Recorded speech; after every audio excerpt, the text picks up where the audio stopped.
Hello, am I audible to everyone now? Hello, is everyone able to hear me? Yes, sir. Uh, okay, sorry, I became late. ये Zoom मेरा काम नहीं कर रहा था ठीक से. Now it is working fine. ठीक है, करने वाले थे आज.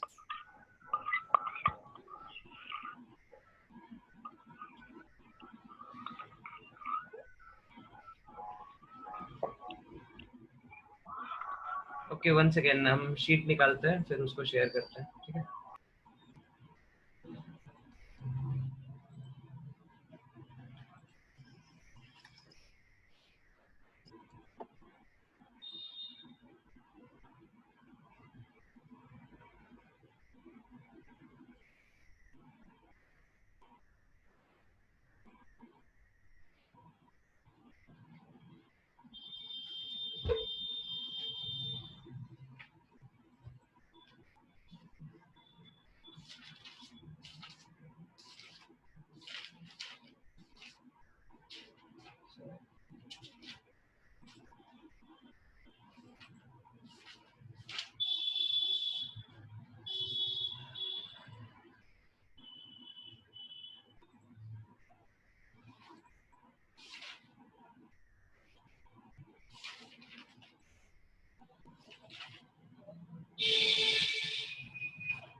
ओके, तो कुछ छोटे छोटे टॉपिक्स बचे थे.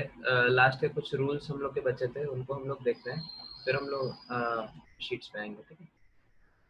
तो सबसे पहले हम लोग का जो टॉपिक बचा था, हम लोग को इलेक्ट्रॉन के अंदर जो हमारे ऑर्बिटल्स होते हैं उनका शेप हम लोगों ने देख लिया था. ठीक है. अब यहाँ पे हम लोग को एक थोड़ा सा कॉन्ट्राडिक्शन समझना है. हमारे बोर्स मॉडल में. हेलो, मेरा आवाज क्लियर आ रहा है ना सबको? हेलो. सर. हाँ, कौन कौन है? सब लोग प्रेजेंट है? रिजू, आपको आवाज क्लियर है? हाँ. हाँ, विपुल, वत्सल, नंदिनी, सबको क्लियर है आवाज? हेलो विपुल. हेलो वत्सल. हेलो नंदिनी. कहाँ है ये लोग? कोई रिस्पॉन्ड नहीं कर रहा है. Hello, can anyone everyone hear me? Yes, sir. Yes, sir. विपुल. विपुल, आपको साउंड आ रहा है? हेलो. Yes sir. अच्छा, वत्सल आपको? हेलो वत्सल. हेलो. हेलो. ओके, चलो ठीक है. यस. सर कट आ रहा है. ओके ओके, चलो ठीक है, हम लोग शुरू करते हैं फिर आज का क्लास. तो लास्ट क्लास में हम लोगों ने शेप्स ऑफ ऑर्बिटल्स देख लिए थे. ठीक है. और अलग अलग ऑर्बिटल में कैसे हम लोग उनके नोड्स निकालते हैं. ठीक है. उनके रेडियल नोड्स निकालते हैं और उनके क्या एंगुलर नोड्स निकालते हैं. ठीक है. ये सब हम लोगों ने लास्ट क्लास में देख लिया था. ठीक है. अब हम लोग देखते हैं, थोड़ा सा हम लोग कंपेयर करेंगे ये जो हमारा बोर्स मॉडल था और ये हमारा जो क्वांटम मैकेनिकल मॉडल है. ठीक है, उसमें हम लोग थोड़ा कंपैरिजन करते हैं. हेलो सर, आवाज बहुत कट कट के आ रहा है, क्या करे सर? कुछ ऑलमोस्ट सुनाई नहीं दे रहा है. आवाज कट कट के आ रहा है आवाज. आई थिंक इधर आंधी बह रहा है इसलिए होगा. सबको कट कट के आ रहा है क्या? नहीं, इधर आंधी बहुत तेज है यहाँ पे अभी. अच्छा सर ठीक अच्छा, है यार. अगर साउंड क्लियर नहीं है तो आप लीव कर सकते हैं. रिकॉर्ड हो रहा है, बाद में रिकॉर्डिंग देख लीजिएगा. ठीक है. Okay sir. तो हम लोग देखते हैं एनर्जी ऑफ ऑर्बिटल्स कंपेयर करते हैं. ठीक है. Energy of orbitals. ठीक है. हेलो. हाँ बोलिए. हेलो. हाँ हेलो.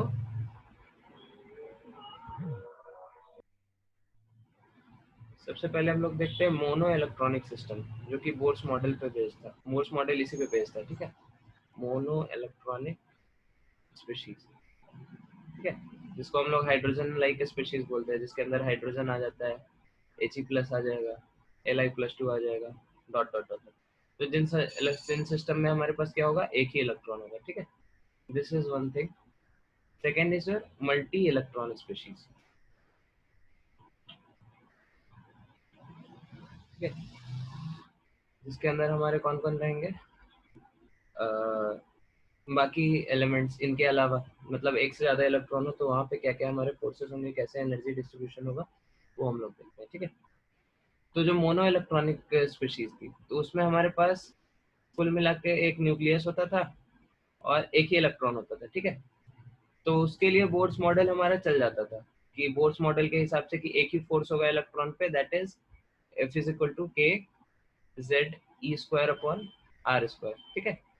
लेकिन अगर हमारा मल्टी इलेक्ट्रॉन सिस्टम है, जैसे यहाँ पे अगर हम ड्रॉ करें, ये आपका न्यूक्लियस हो गया, ये फर्स्ट शेल होगा, ये सेकंड शेल होगा, ठीक है। यहाँ पे 2 इलेक्ट्रॉन्स है, यहाँ पे आपके 8 इलेक्ट्रॉन्स है, 4 5 6 7 8, ठीक है। इसमें किसी एक इलेक्ट्रॉन पे अगर आप फोर्स देखेंगे तो सिर्फ न्यूक्लियस का फोर्स नहीं होगा, इन सारे इलेक्ट्रॉन्स का भी कुछ ना कुछ क्या होगा, रिपल्सिव फोर्स होगा। इस इलेक्ट्रॉन का इस डायरेक्शन में रिपल्सिव फोर्स होगा, इस इलेक्ट्रॉन का फिर इस डायरेक्शन में रिपल्सिव फोर्स होगा, इस तरह से। तो यहाँ पे बहुत सारा फोर्सेज एक्ट हो रहा है। यहाँ पे हमारे पास दूसरे इलेक्ट्रॉन नहीं है सिस्टम में, तो एक ही फोर्स है, दैट इज K(Q1Q2)/r²। और यहाँ पे चूंकि बहुत सारे इलेक्ट्रॉन है, तो here the situation is little more complicated, ठीक है। तो यहाँ पे हम लोग कह सकते हैं कि energy of all orbitals in a shell is same, ठीक है। चूंकि यहाँ पे क्या है, सारे ऑर्बिटल्स का क्या है, एक शेल में जो है उनकी एनर्जी क्या होगी, सेम होगी, क्योंकि सब एक ही इलेक्ट्रॉन है, बेसिकली हमारे एक ही सिंगल फोर्स लगेगा, ठीक है। लेकिन यहाँ पे क्या होगा, अलग अलग जगह अलग अलग लोकेशन पे, depending on the position of electron, depending upon the position of orbital, क्या होगा, उस पे फोर्सेज अलग अलग लगेंगी, and that is why energy of different orbitals is different,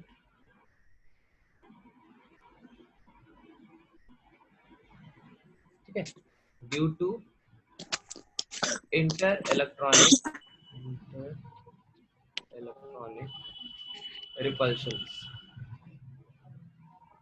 ठीक है। तो इंटर इलेक्ट्रॉनिक रिपल्शंस के कारण, डिपेंडिंग ऑन आपका ऑर्बिटल कौन सा है, उसमें क्या होगी, हर एक ऑर्बिटल भले ही वो सेम शेल का हो, उसके अंदर क्या होगी, एनर्जी अलग अलग होगी, ठीक है। जैसे लेट अस से थर्ड शेल की अगर हम लोग बात करें, तो थर्ड शेल मतलब n = 3, ठीक है। n = 3 मतलब L = 0, L = 1, L = 2, ठीक है। और इन सब के करस्पॉन्डिंग आपका m क्या क्या आ जाएगा, ये हो जाएगा आपका 1s, सॉरी ये हो जाएगा 3s, ठीक है। फिर 3 आ जाएंगे आपके 3p, और फिर 5 आ जाएगा आपका 3d, ठीक है। तो ये आपके क्या है, अलग अलग ऑर्बिटल्स है, तो हर एक ऑर्बिटल की क्या होगी, एनर्जी अलग अलग होगी, ठीक है। Is it clear to everyone? Yes sir. हाँ। यस तो सर। इस तरह से हमारा एनर्जी क्या होता है, अलग अलग होता है। तो इस एनर्जी का ग्रेडेशन क्या होता है, उसको हम लोग कैलकुलेट करते हैं हमारे ऑफबो प्रिंसिपल से। तो हम उस पे आ रहे हैं अभी, इसको जल्दी से नोट कर लीजिए सब लोग, फिर हम लोग इसको क्लियर करते हैं।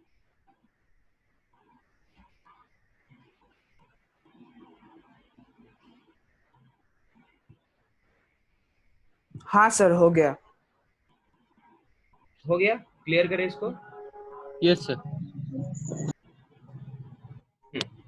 तो बेसिकली होगा ये कि ये आपका क्या था, mono nuclear system, mono electronic system, और यहाँ पे क्या था, मल्टी इलेक्ट्रॉनिक सिस्टम।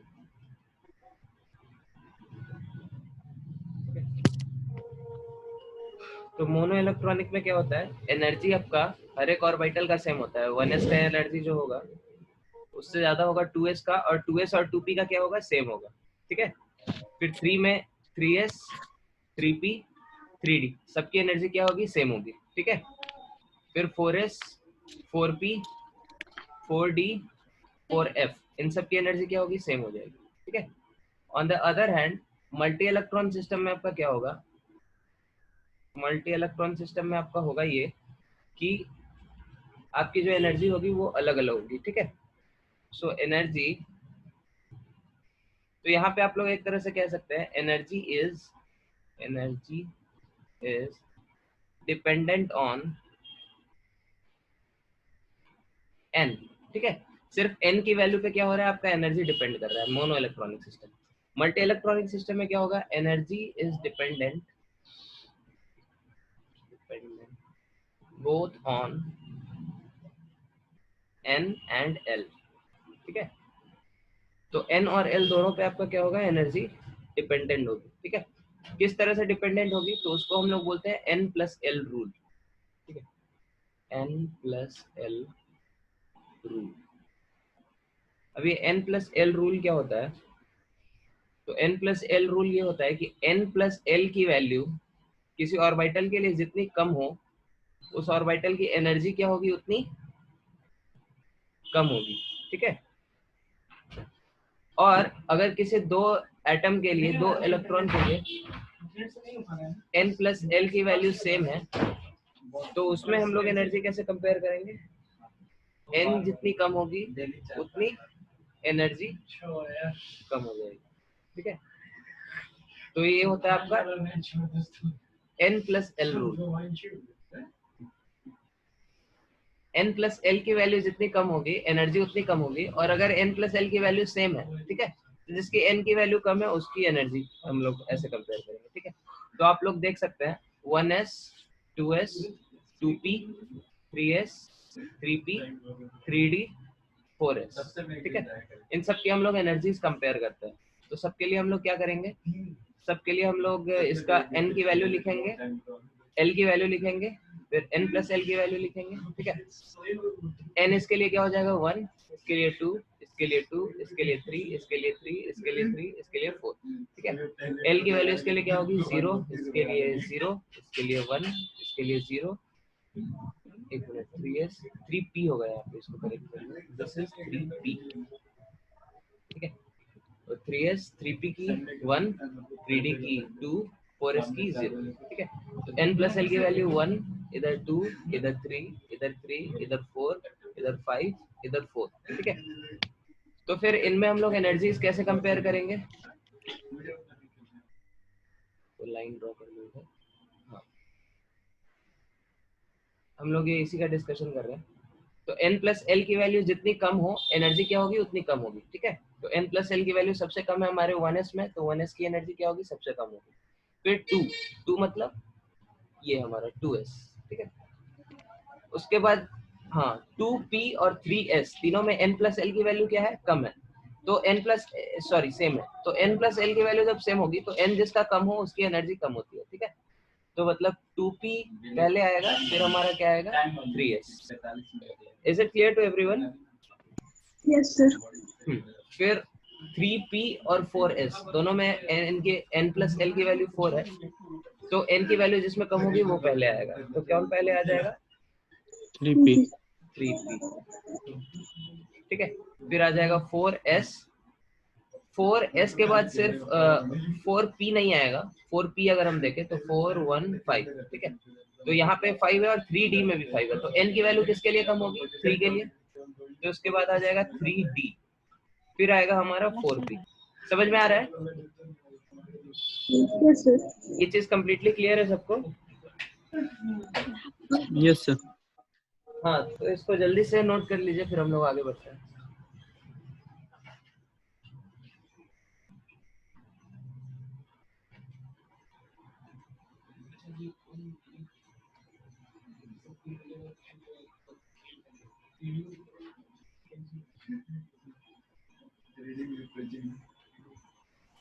हो गया। सब नोट कर लिए, हटाए इसको, हाँ सर। हाँ सर। ओके।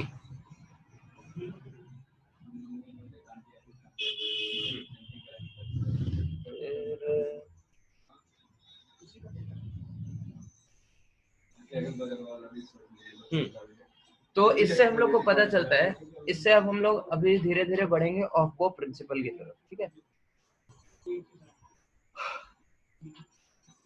तो हम लोग देखते हैं ऑर्बिटल्स में इलेक्ट्रॉन्स भरने कैसे शुरू होते हैं।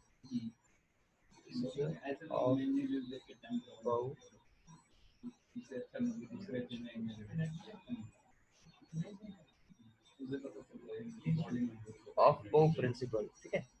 तो ऑफ बो प्रिंसिपल क्या है हमारा? ऑफ बो प्रिंसिपल सबसे पहले ऑफ बो जो है, ऑफ बो इज द जर्मन वर्ड, ठीक है। This is a German word for building up.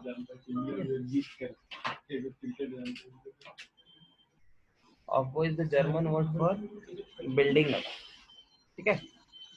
तो ऑफ बो प्रिंसिपल के हिसाब से क्या होता है? इलेक्ट्रॉन्स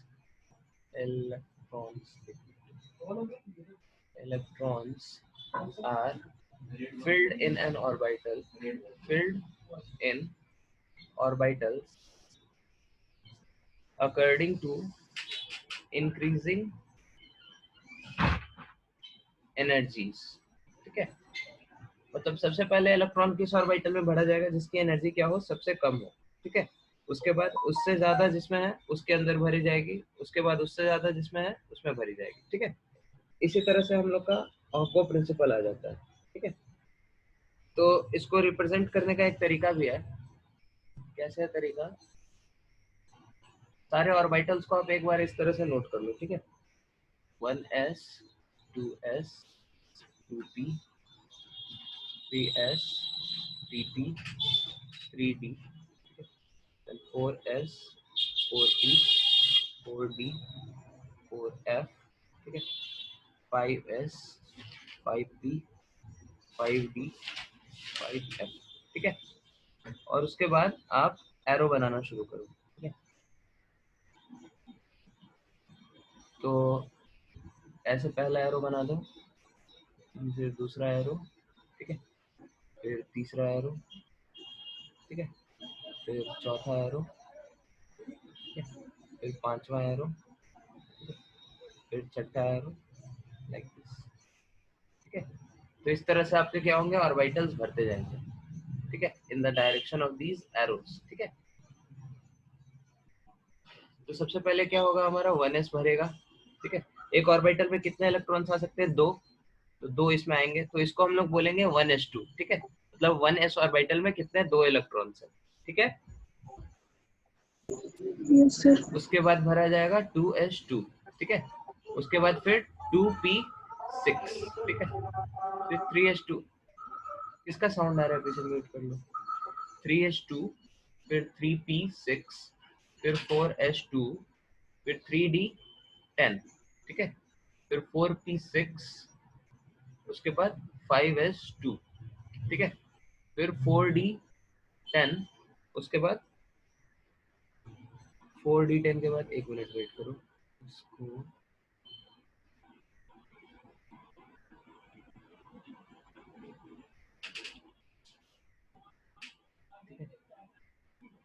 4d10, 4d10 के बाद क्या होगा? 5p6, ठीक है, फिर 6s2, नहीं 5p6 के बाद, हाँ 6s2, फिर 6s2 के बाद 4f14, ठीक है। तो यहाँ से लिखना शुरू करते हैं, 6s2, फिर 4f14, उसके बाद 5d आएगा ना, 4d हो गया, 4f हो गया, फिर 5d, ठीक है, 5d10, उसके बाद 6p6, ठीक है, उसके बाद फिर आएगा 7s2, ठीक है। इस तरह से आपका सीरीज बढ़ते जाएगा। ये चीज क्लियर है सबको? Yes, sir.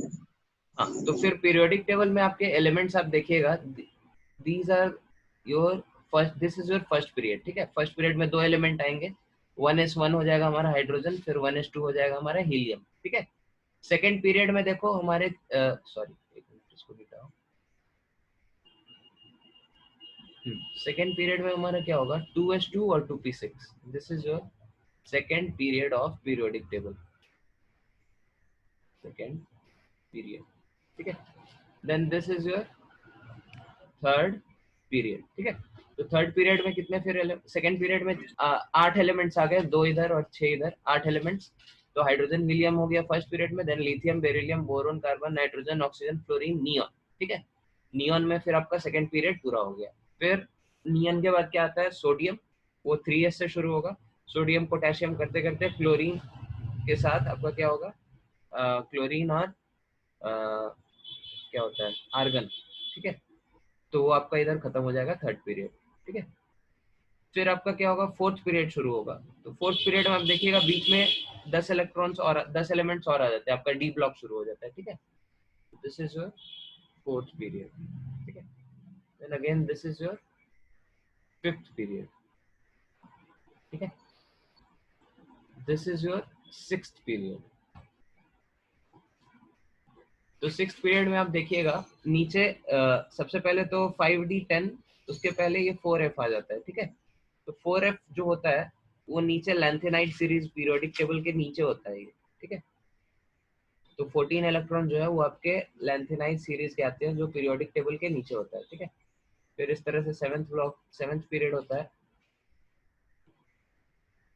और उसके अंदर जो 14 एलिमेंट्स आते हैं आपके इसके 5f14 के, वो किस में आते हैं, एक्टिनाइड सीरीज में आते हैं।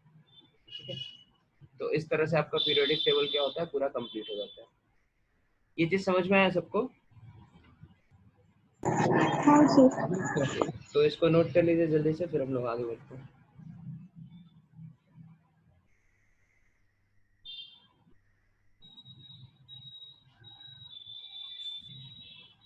हाँ सर, हो गया। इसको क्लियर करें, सबका हो गया?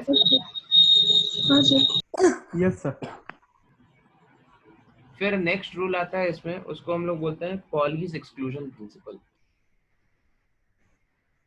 Pauli's exclusion principal. ठीक है, पॉलीज एक्सक्लूजन प्रिंसिपल क्या कहता है, तो पॉलीज एक्सक्लूजन प्रिंसिपल कहता है कि आपके किसी भी दो इलेक्ट्रॉन का same set of quantum numbers नहीं हो सकता। ठीक है, no two electrons can have same set of all four quantum numbers। ठीक है, क्वांटम नंबर्स हम लोगों ने 4 पढ़ा था ना, कौन कौन से पढ़े थे, बोलो कोई। प्रिंसिपल, क्वांटम नंबर, हाँ, क्वांटम नंबर, और दूसरा मैग्नेटिक, और चौथा spin spin quantum quantum. Number. ठीक है, 4 हम लोगों ने पढ़ा था। तो ये चारों किसी दो इलेक्ट्रॉन के लिए क्या होता है, सेम नहीं हो सकता है। ठीक है, एन हो सकता है सेम हो, जैसे लेटेस्ट से आपका आपने ऑर्बिटल लिया 4s2 का, तो ये इसके अंदर 2 इलेक्ट्रॉन होंगे। ठीक है, पहला होगा आपका 4s के अंदर जो पहला इलेक्ट्रॉन है, दूसरा होगा जो 4s के अंदर आपका क्या है, दूसरा इलेक्ट्रॉन है। ठीक है, इसके लिए सब क्वांटम नंबर्स की वैल्यूज अगर आप देखें, एन की वैल्यू क्या है, दोनों के लिए सेम है। ठीक है, एल की वैल्यू क्या है, दोनों के लिए सेम है। ठीक है, एम की वैल्यू क्या है, दोनों के लिए सेम है, लेकिन स्पिन क्वांटम नंबर क्या होगा, अलग अलग होगा। ठीक है, एक का अगर प्लस हाफ है तो दूसरे का क्या होगा, माइनस हाफ। ठीक है, तो चारों सेट ऑफ क्वांटम नंबर्स हमारे दो इलेक्ट्रॉन के लिए कभी क्या हो सकता है, सेम नहीं हो सकता। ये चीज क्लियर है सबको, सिंपल रूल है। Yes sir. इसके सर, बाद जो फर्स्ट इलेक्ट्रॉन लिखा है ना, उसका लेफ्ट साइड में क्या लिखा है? हाँ, फर्स्ट इलेक्ट्रॉन इधर नहीं, कुछ लिखा नहीं है, इसको मिटा दो। ठीक है, हेलो देवांजन। हाँ सर, ठीक है। हाँ, then next is your Hund's rule of maximum multiplicity.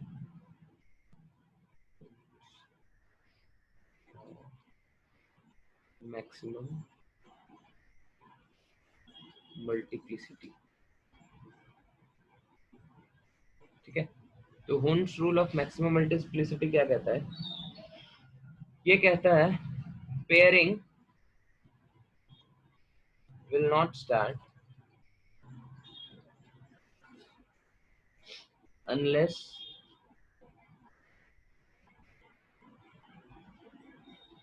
each orbital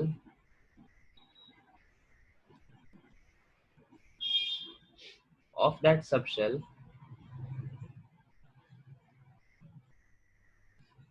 is singly occupied, ठीक है, singly occupied और half filled, ठीक है। तो इलेक्ट्रॉन्स हमारे किसी सिस्टम में कैसे अरेंज होते हैं? सबसे पहले क्या होगा, एक एक करके सारे ऑर्बिटल फिल्ड होंगे, फिर हमारा क्या होगा, पेयरिंग शुरू होगा। जैसे 3p ऑर्बिटल अगर आपको भरना है, ठीक है, तो 3p मतलब आपके पास कितने ऑर्बिटल्स हैं? 3 3, ठीक है। एक ही ऑर्बिटल, एक ही है, एक ही है, ठीक है।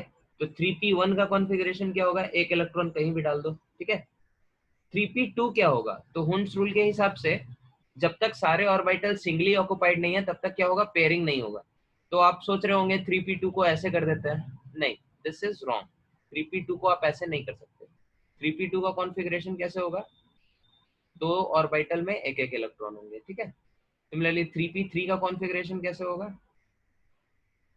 तीनों ऑर्बिटल में क्या होंगे, एक एक इलेक्ट्रॉन होंगे। This is the correct thing, this is the correct thing, ठीक है। अब जब फिर 3p4 आप करेंगे, अब सारे ऑर्बिटल आपके सिंगली ऑक्युपाइड हो चुके हैं, अब फिर पेयरिंग शुरू होगी। Is it clear to everyone? Yes sir. तो इस तरह से हमारा क्या होता है, this is your Hund's rule of maximum multiplicity. तो इसको जल्दी से नोट कर लीजिए, फिर हम लोग आगे बढ़ते हैं।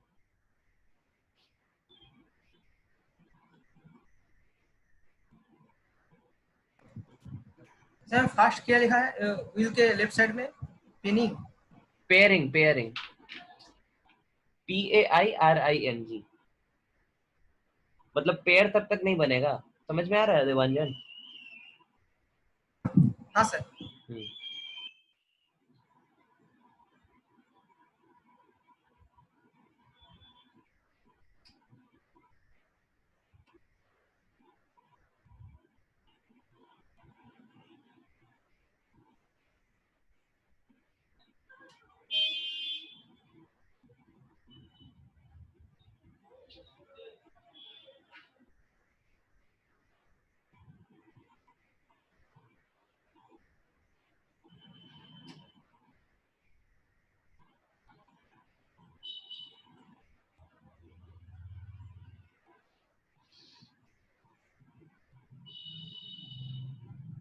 Hello sir.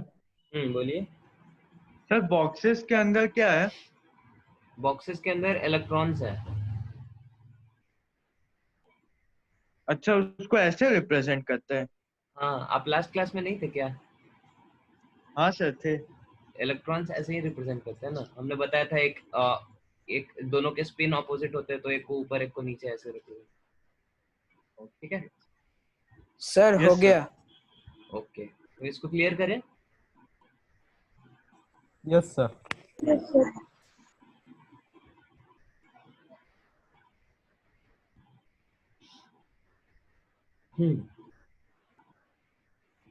फिर एक यहाँ पे रूल आता है कि आपके जो हाफ फील्ड और फुल फील्ड ऑर्बिटल है, ठीक है, तो यहाँ पे एक रूल है। अच्छा, वुंड्स रूल हो गया हमारा, ऑफबो प्रिंसिपल हो गया, और पॉलीज एक्सक्लूजन प्रिंसिपल हो गया। ओके, ये तीनों रूल आपके कवर हो गए। तो यहाँ पे आप एक रूल लिख सकते हैं कि हाफ फील्ड और fully filled orbitals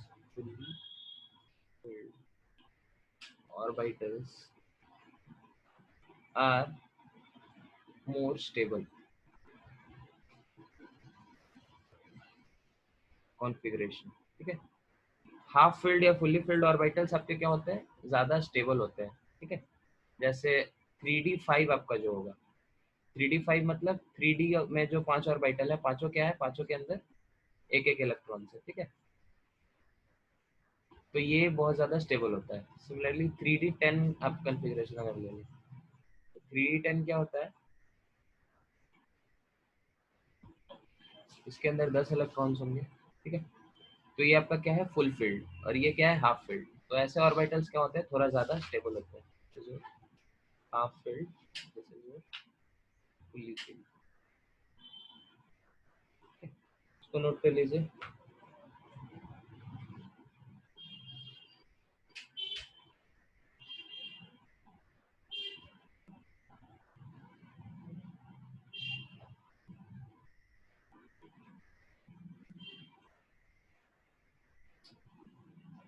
Now this is the reason why some elements in the periodic table have exceptional configuration.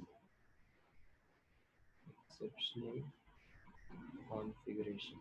ठीक है, तो कुछ पर्टिकुलर एलिमेंट्स होते हैं पीरियोडिक टेबल में जिनका क्या होता है, कॉन्फ़िगरेशन थोड़ा एक्सेप्शनल माना जाता है। ठीक है, जैसे क्रोमियम। तो क्रोमियम का एटॉमिक नंबर कितना है, ये आपका एक होमवर्क है, हम अभी लिख देते हैं आपको। एटॉमिक नंबर 30 तक, ठीक है, सारे एलिमेंट्स का क्या होना चाहिए, एटॉमिक नंबर और एलिमेंट का नाम याद होना चाहिए। ठीक है, हेलो, Yes, sir. हाँ, memorise yes sir. Atomic number 30 तक आपको क्या होना चाहिए, सबका याद होना चाहिए। तो क्रोमियम का कितना है, एटॉमिक नंबर 24 होता है। ठीक है, तो इसका आप कॉन्फ़िगरेशन लिख सकते हैं। इसका हम लोग जनरली इलेक्ट्रॉनिक कॉन्फ़िगरेशन जब लिखते हैं तो स्टार्टिंग से इस तरह से 1s2 2s2 2p6, ठीक है, 3s2 3p6 4s2, ठीक है, कितने इलेक्ट्रॉन हो गए, इधर 2 हो गए, इधर 8 हो गए, इधर sorry sorry sorry sorry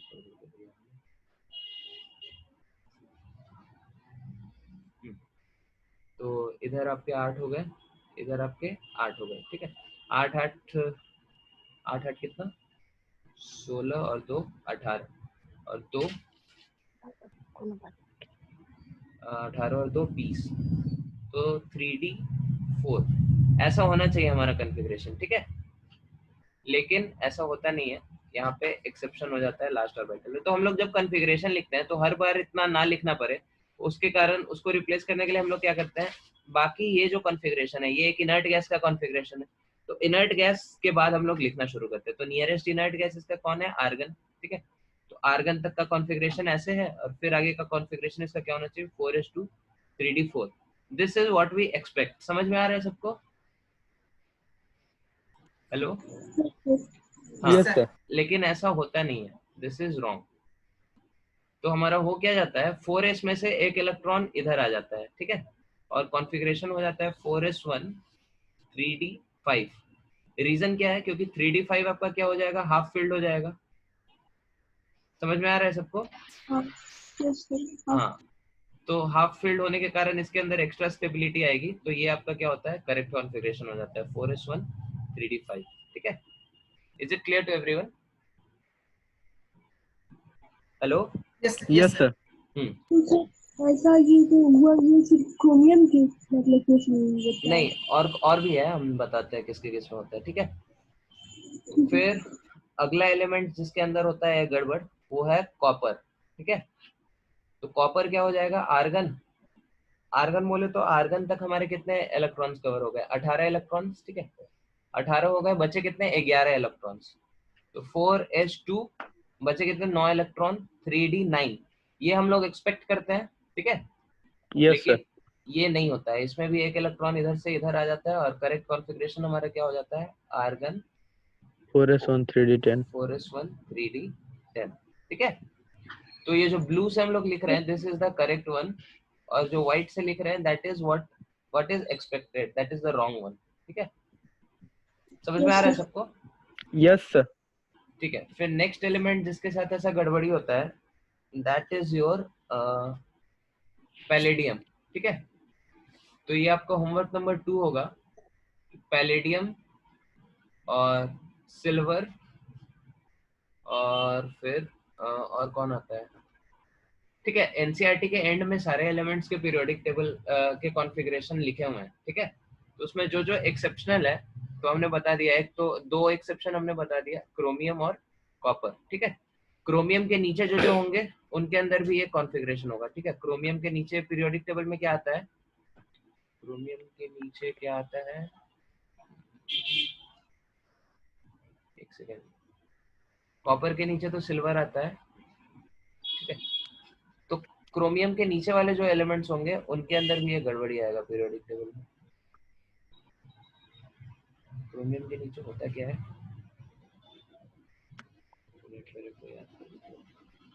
manganese sir. नहीं, मैंगनीज तो बगल में होता है, क्रोमियम और के नीचे? नीचे नीचे क्या होता है, इन बी हाँ, नायोबियम। नहीं, एनवी होता है क्या? एनवी तो 41 होता है ना एटॉमिक नंबर। NV41 क्रोमियम के नीचे आता है मोलिब्डेनम, ठीक है। तो मोलिब्डेनम हो जाएगा आपका, और पैलेडियम बता दिया हमने, और फिर से सिल्वर हो जाएगा, और सिल्वर के नीचे गोल्ड, ठीक है। ये सब के एक्सेप्शनल कॉन्फ़िगरेशन है, तो ये सब आप नोट करके इसको ध्यान में रखिएगा, ठीक है। ओके, आगे बढ़े। Yes, ओके, इसको नोट करो, फिर हम लोग आगे बढ़ते हैं।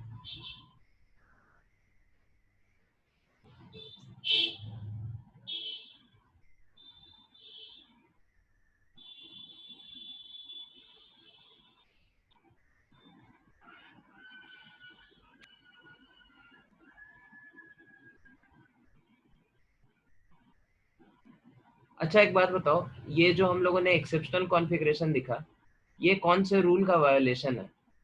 Option A Aufbau principle, option B Pauli's exclusion principle, option C Hund's rule of maximum multiplicity, या ऑप्शन डी नन।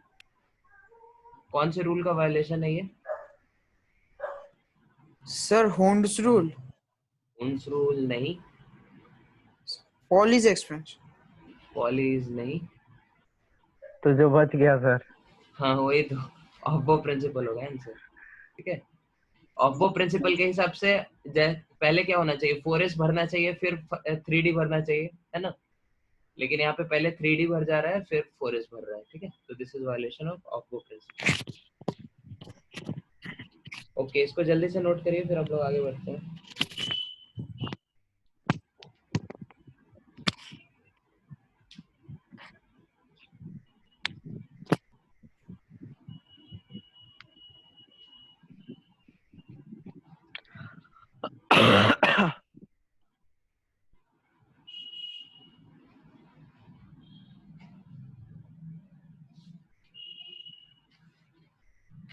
लिख लिया इसको? हाँ सर। yes, sir. फिर हम लोग देखते हैं, इस चैप्टर का लास्ट टॉपिक है इलेक्ट्रॉनिक कॉन्फ़िगरेशन ऑफ आयंस, ठीक है। आयंस का इलेक्ट्रॉनिक कॉन्फ़िगरेशन हम लोग कैसे लिखते हैं, ठीक है। तो आयंस के केस में जब भी अगर हमारा अनायन हो, ठीक है, लेट अस से आयंस हमारे क्या क्या हो सकते हैं। आयंस हमारे या तो पहले क्या हो सकता है, अनायन हो सकता है, ठीक है। दूसरा क्या हो सकता है, कटायन हो सकता है, ठीक है। तो अनायन के केस में ज्यादा टेंशन नहीं है, जिस तरह से इलेक्ट्रॉन्स हमारा भरते हैं प्रिंसिपल्स के हिसाब से, उसी हिसाब से हम लोग भरेंगे, ठीक है, ऑफ बो प्रिंसिपल के हिसाब से।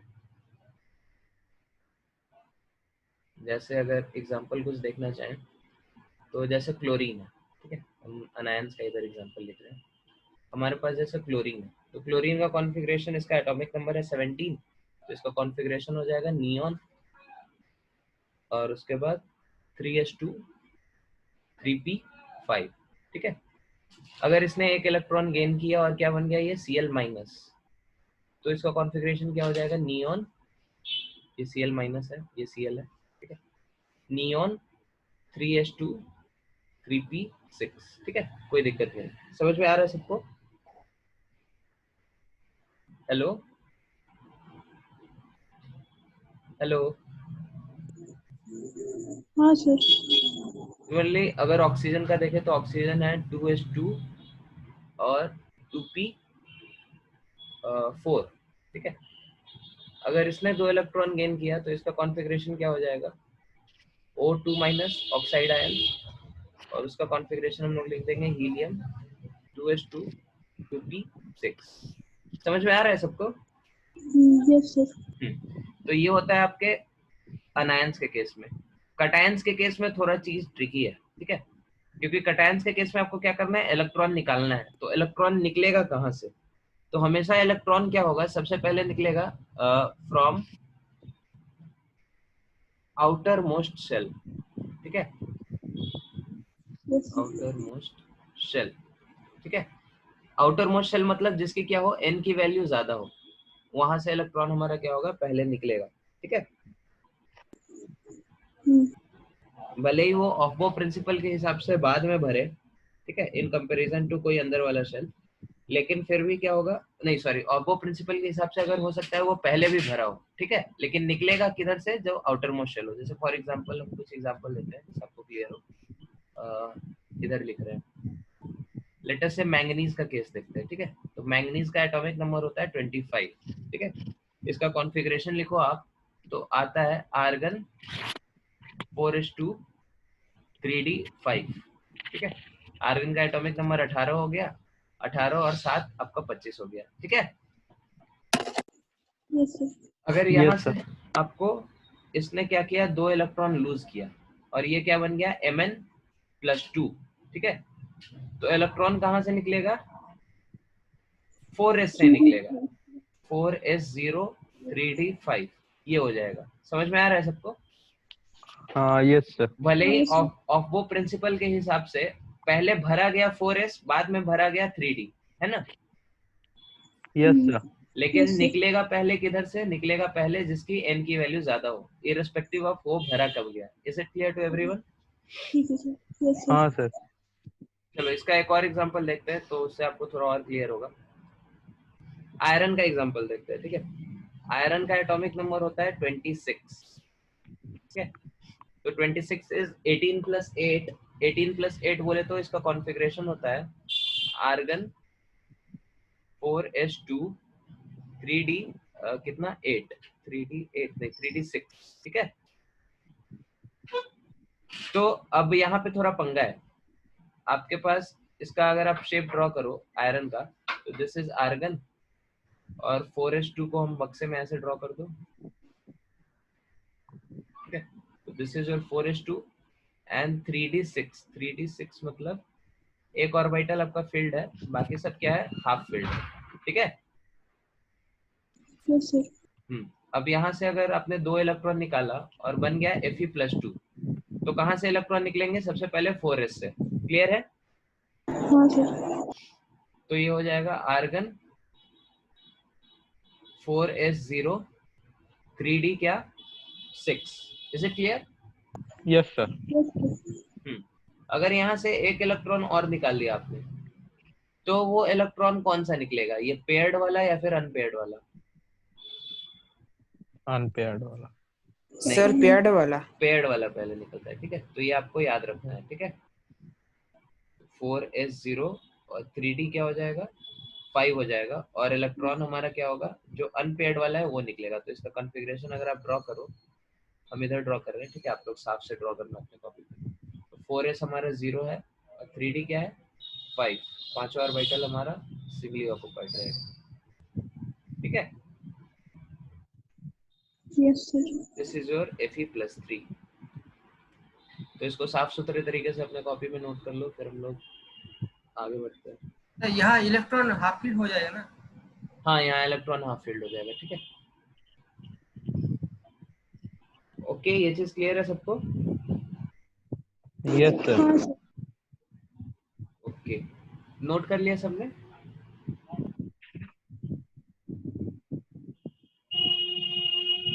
हाँ सर. Yes sir. ठीक है। Yes sir. तो हम इसको क्लियर करते हैं। अब आपका सेकंड होमवर्क, ठीक है। होमवर्क नंबर 2 नहीं, होमवर्क नंबर 3 ना, 1 2 तो पहले ही हो गया। होमवर्क नंबर 3 आपको कॉन्फ़िगरेशन लिखना है इन कैटायंस का, ठीक है।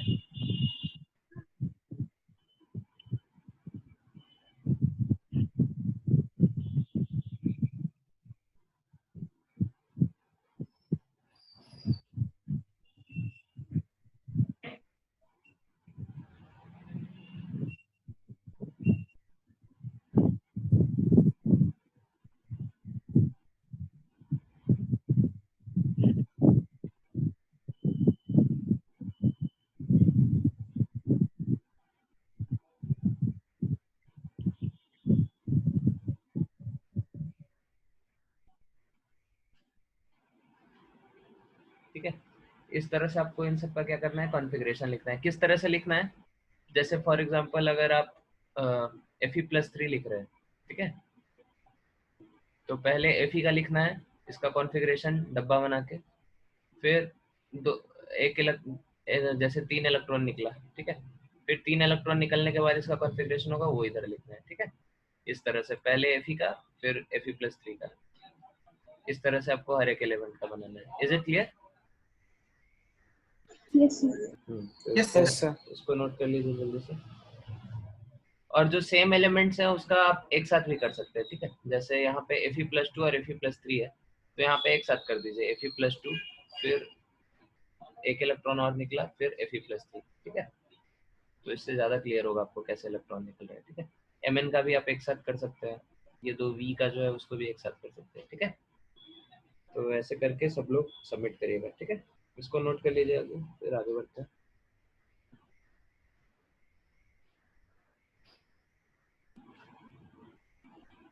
हाँ सर, हो गया।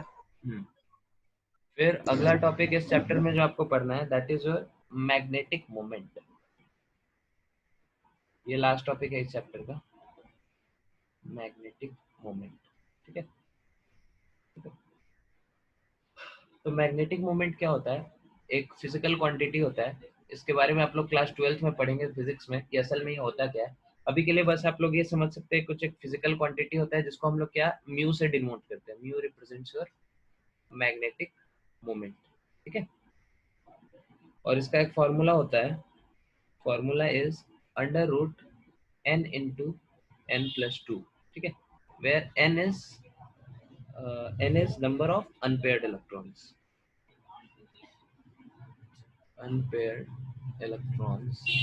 in the substance, in the species, जो भी in the species, आयन भी हो सकता है हमारा, एलिमेंट भी हो सकता है, ठीक है।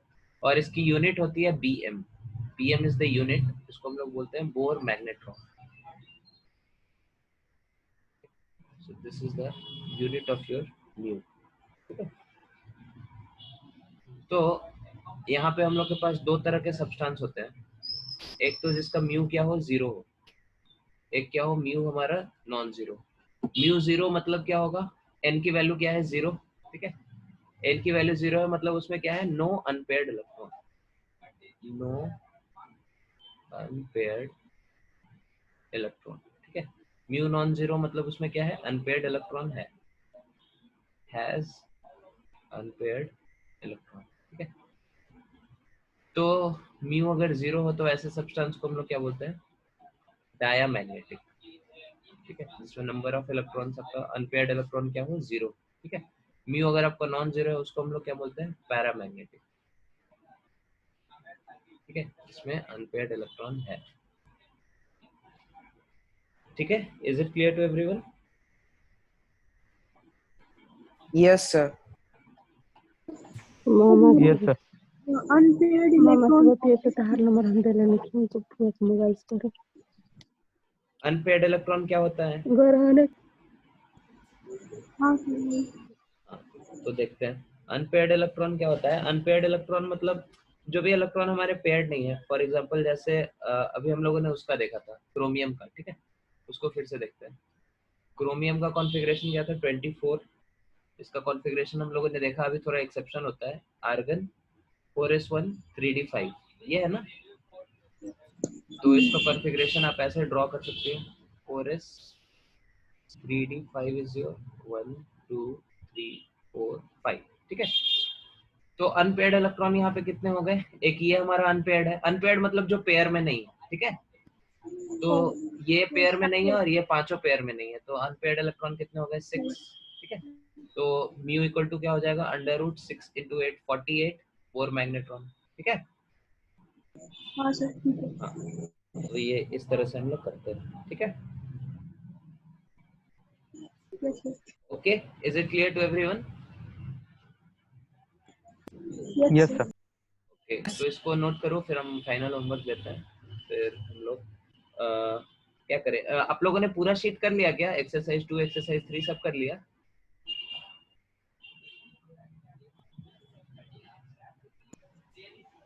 सर वो चीज तो हो गया, उसका पार्ट 2 नहीं हुआ है सर।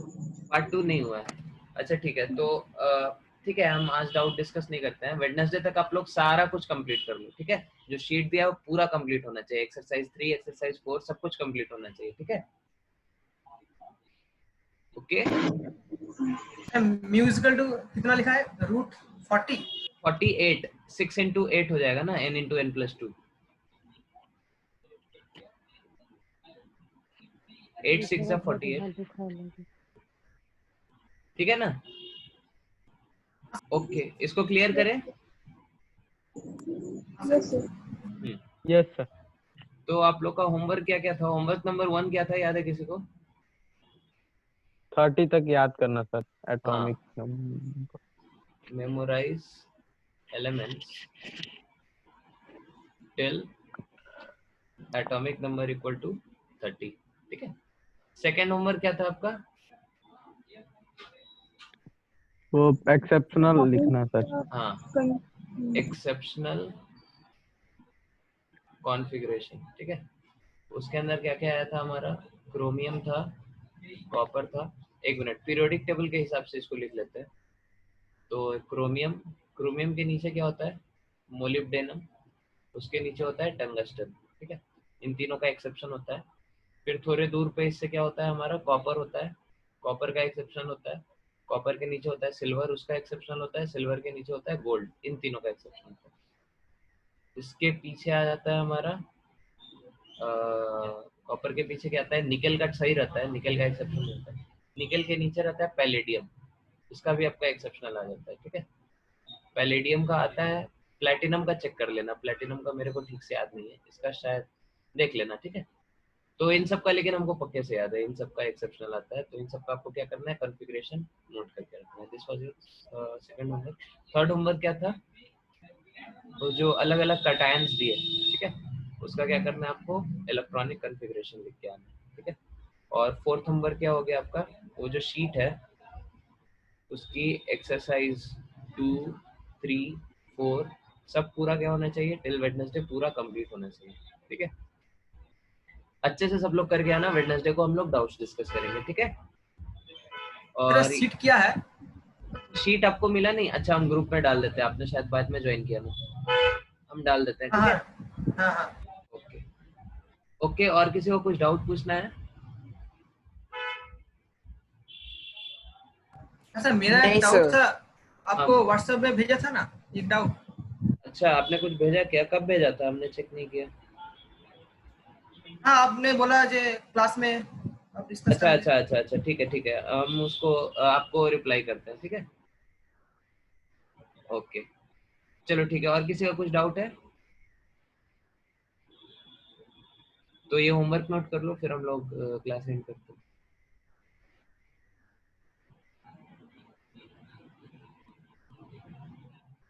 Hello sir. बोलिए।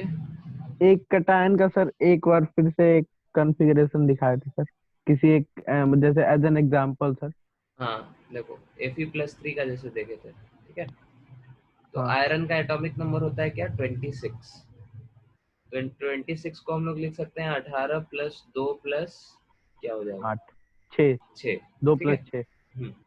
तो ये हमका हो गया इनर्ट गैस। इसके बाद लास्ट में क्या आएगा हमारा? 4s2 और 3d6, ठीक है। 4s2 यस आपका ये हो गया और 3d6 क्या हो गया? ये हो गया, ठीक है। एक कंप्लीटली फिल्ड होगा, बाकी सिंगली, ठीक है। दिस इज योर Fe, ठीक है। Fe ने क्या किया? 2 इलेक्ट्रॉन लूज किए।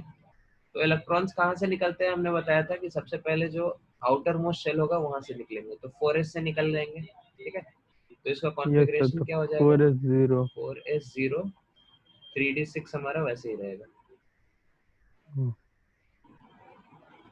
सॉरी, ये हाफ है।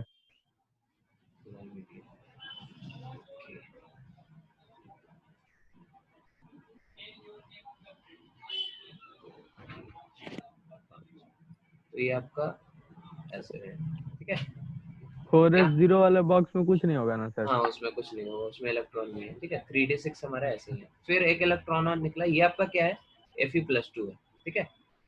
फिर एक इलेक्ट्रॉन और निकलेगा तो Fe+3 बनेगा। उसमें इलेक्ट्रॉन कहाँ से निकलेगा? तो जो पेयर्ड है वहां से एक इलेक्ट्रॉन निकलेगा, ठीक है। Okay sir. कॉन्फ़िगरेशन 4s0 तो वैसे ही रहेगा, 3D आपका क्या हो जाएगा, 5 हो जाएगा, 4 ना सर? 6 हाँ है ना, 5, यस सर, यस 5, सर। ठीक है। 1 2 3 4 5, ठीक है। तो इस तरह से हम लोग कटायन का लिखते हैं, ठीक है। Yes sir. ओके, सबने नोट कर लिया, इसको मिटाए। हाँ सर। Yes sir. चलो ठीक है, तो थैंक यू वेरी मच। फिर हम लोग वेडनेसडे को मिलेंगे, सब लोग कंप्लीट करके आना, ठीक है। Okay sir, okay sir. ठीक है। Thank you sir.